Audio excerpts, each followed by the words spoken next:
राधिका के परिवार पर उन लोगों ने बेतरतीबी से हमला करना शुरू कर दिया। वो लोग जो रास्ते में आते जा रहे थे उसे खत्म करते जा रहे थे। मेहरा परिवार के लोगों की लाशें जमीन पर बिछती जा रही थी और जयंत को राधिका को बचाने की कोई उम्मीद नजर नहीं आ रही थी। जब जयंत हताश होने ही लगा था कि तभी उसे कहीं से उसके पिता की अलार्म की आवाज आई। उसे सुनते ही उसके भीतर फिर से जान आ गई। उन चारों ने भी जैसे ही उस आवाज को सुना तो वो ठिठक कर रुक गए। उन्हें समझ में नहीं आ रहा था कि अचानक से आवाज कहां से आ रही थी, लेकिन वो जयंत को कोई मौका नहीं देना चाहते थे। जैसे ही जयंत का ध्यान भटका तो इतने में एक आदमी लपक कर जयंत के ऊपर आ गया और उसने उसे पकड़ लिया। वो अलार्म की आवाज जो अपने पिता की घड़ी के पास में आने की वजह से जयंत की घड़ी में आ रही थी।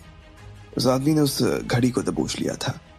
ईश्वर की सजा से बचकर कोई नहीं जा सकता, उस आदमी ने कहा और उसकी घड़ी को खोलने की कोशिश करने लगा, लेकिन जयंत ने झटके से अपना हाथ छुड़वा लिया और उस आदमी से अलग हो गया। तुम यहाँ की लीडर नहीं हो सकते। पृथ्वीराज कहाँ है? बुलाओ उसे, उस आदमी ने गुस्से में जयंत से पूछा, लेकिन जयंत ने उसकी बात का कोई जवाब नहीं दिया। वो खामोश उसके सामने खड़ा था। उसे समझ में नहीं आ रहा था कि अंदर ही अंदर उसे क्या हो रहा था। क्या उसके पिता को अभी यहाँ बुलाना ठीक होता? अगर लकी उन चारों को नहीं हरा पाता तो उसके पिता मारे जा सकते थे। मैं ही हूं यहाँ का लीडर, बोलो, जयंत ने जोर से चिल्लाते हुए कहा और उनके ऊपर हमला करने के लिए आगे बढ़ने लगा। भले ही जयंत काफी हिम्मत दिखा रहा था, लेकिन फिर भी उसके अंदर इतनी जान नहीं थी कि वो ऐसे लोगों का मुकाबला कर सके।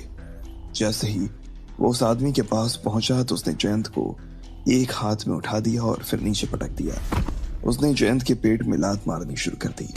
उसके हाथ में चाकू आया तो उसने जयंत के पेट में चाकू भोंकना भी शुरू कर दिया।